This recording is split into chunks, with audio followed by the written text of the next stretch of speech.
Welcome back to Retro Rebound. Today we're talking about Capcom's forgotten video game series. And no, sadly it's not Dragon's Dogma. We're talking about one that probably everyone except myself has had their fill of, and that is Mega Man. In the early 2000s, Mega Man was practically inescapable. You had the Mega Man X series running wild, and because of that, they were remaking it with Mega Man X Maverick Hunter on the PSP. You had Mega Man Powered Up, which was a remake of the original Mega Man on PSP. You also had other spin-offs like Mega Man Zero on Game Boy Advance, which is one of the most challenging games I've personally played. Turn-based RPGs in the name of Mega Man X Command Mission, and then it moved on to stuff like anime, action figures. Mega Man was everywhere and it was dominant, but people were getting sick of it. So when Capcom continued to milk Mega Man, what they did was notice that, hey, Pokemon is really popular as per usual, and it's continuously surging. So taking a page out of the Pokemon playbook, they made their own Mega Man Pokemon game, if you will,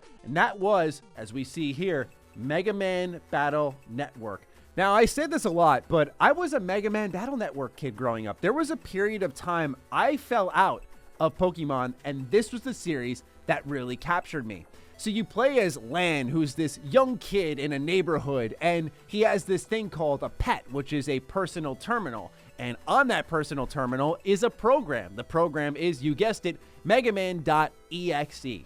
And it's there that you would jack into all various contraptions in the universe. So there is this awesome level of interactivity here in Mega Man Battle Network that you really don't see in games nowadays. I mean, you would be able to go up to an oven, a microwave, you'd go up to someone's electrical outlet outside of their house, and you would be able to jack in, and it would take you to this entire virtual world where you'd fight all manner of characters and collect all different items. But how does it become its own Pokemon game? How did this sweep me away? And why do I want it back so badly? Well, we're going to dial into all of that here in this video. So if you're a fan of Mega Man, be sure to consider subscribing. And now, let's talk about Capcom's forgotten video game series. There were a lot of Mega Man Battle Network games, but it all started in 2001 with the first Battle Network. And obviously, since this was a series designed to compete with Pokemon, they had double releases. So you may have noticed here with Mega Man Battle Network 3, this is when it began, and they did a blue version and a white version. Now, to make sure that my collection stayed the same, right, we went all blue. So we have Blue Moon, blue version, and we have Psybeast Falzar. But when it came to Team Colonel, that was more of like a green color scheme. But I digress. That was their way of starting to compete with Pokemon, doing double releases. And within these games, you'd collect what are called chips. Chips would plug into your pet or personal terminal that you would then use in combat. So it would be something as simple as sword or energy spike. And you'd use these in this very interesting grid-based combat system where it was strategic yet very fast-paced, which is very Mega Man, right? Where there's such a fine line drawn in the sand there for this series. And I feel like they managed to do it so well. And obviously with these multiple versions, what you do is get both of them so that you could get all of the chips. So throughout various games, you'd find secret bosses that were only available in one version, and they would have, say, the Woodman chip. And so you'd be able to summon Rush and Woodman, Pyro Man, so on and so forth to help you in battle. And with each version, this is where the series started to lose its luster for people. If you look online, it never really reviewed quite well, unless you were looking at the user scores for people like myself who just adored Mega Man Battle Network and wanted more and more and more. But critically speaking, they just added one new feature per release. So it's one of those situations where if you're looped into the story, you'll probably care quite a bit about every single release. But if you look at something like Psybeast Falzar, where they had all different manner of mechanics in this game. You had the cross system, you could beast out, they'd call it, and then you could combine those two together. There was so much happening within these games, and they continuously impressed me. And I was thinking to myself, as I grew up and I've returned to these series, it's really a matter of, if it's not broken, don't fix it. I thought that they worked extremely well. I thought they were sound competitors to Pokemon. I think one of the best Pokemon competitors you could really find out there, next to maybe like Digimon, if you will. But to me, Mega Man Battle Network always spoke to me. And in fact, they made a toy out of the personal terminal that I used to have when I was a kid, but I don't know where it went at this point in time. But I have all the chips still saved but you could actually battle your friends with real life personal terminals and plug those chips into them. So if you're like, oh, my friend is using this, I'm going to use a shell now to have defense.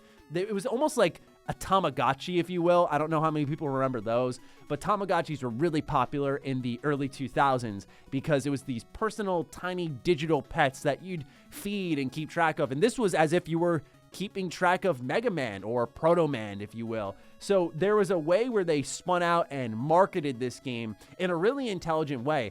But what unfortunately happened was people started to get sick of Mega Man. So what a lot of people don't know about the Battle Network series is most folks think, well, it ends at 6.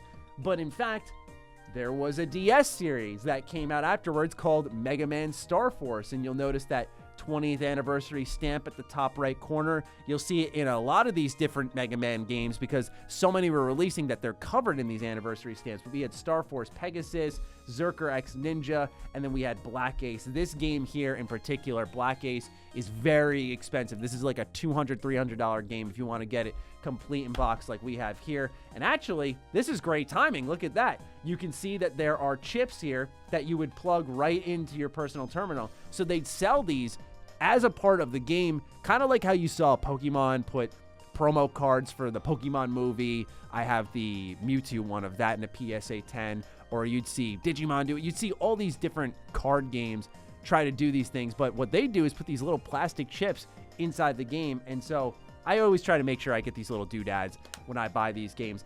But Star Force effectively was Mega Man Battle Network 2.0. That's all it really was, pardon the pun because of the version number.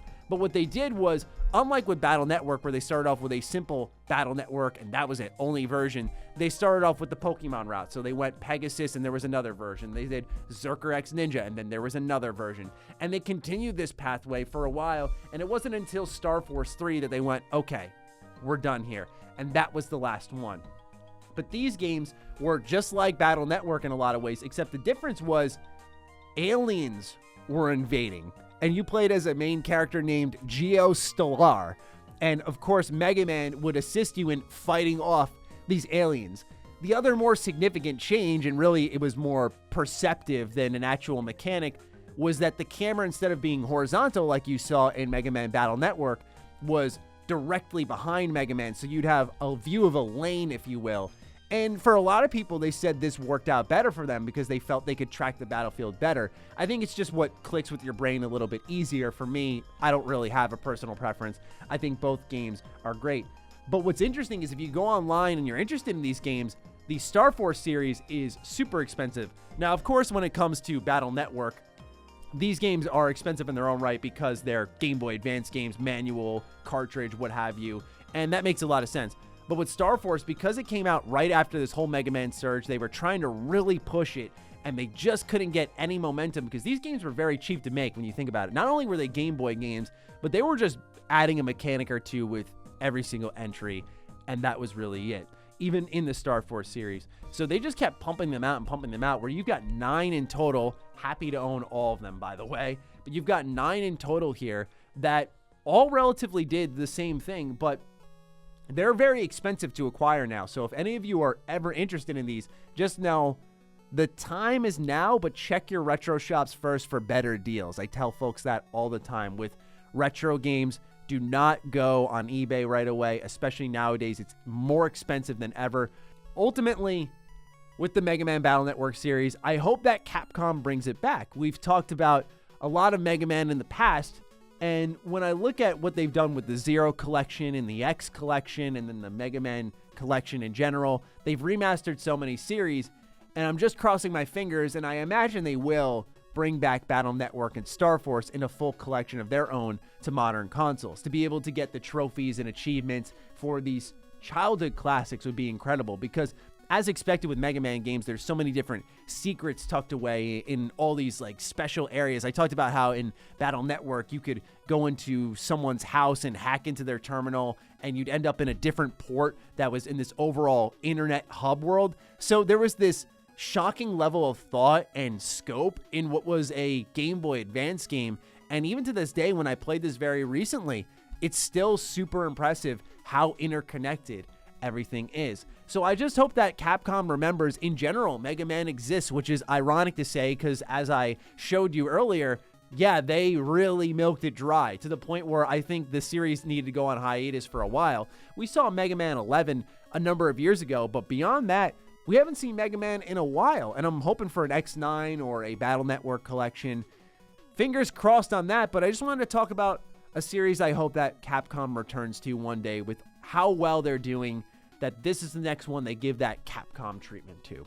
So let me know what you're thinking of Mega Man down below. I'm certainly looking forward to your thoughts. A reminder again, if you're looking forward to more conversations on these nostalgic games and Mega Man, consider subscribing. I'd love to have you here. Other than that, I'll talk to all of you very soon. Peace out.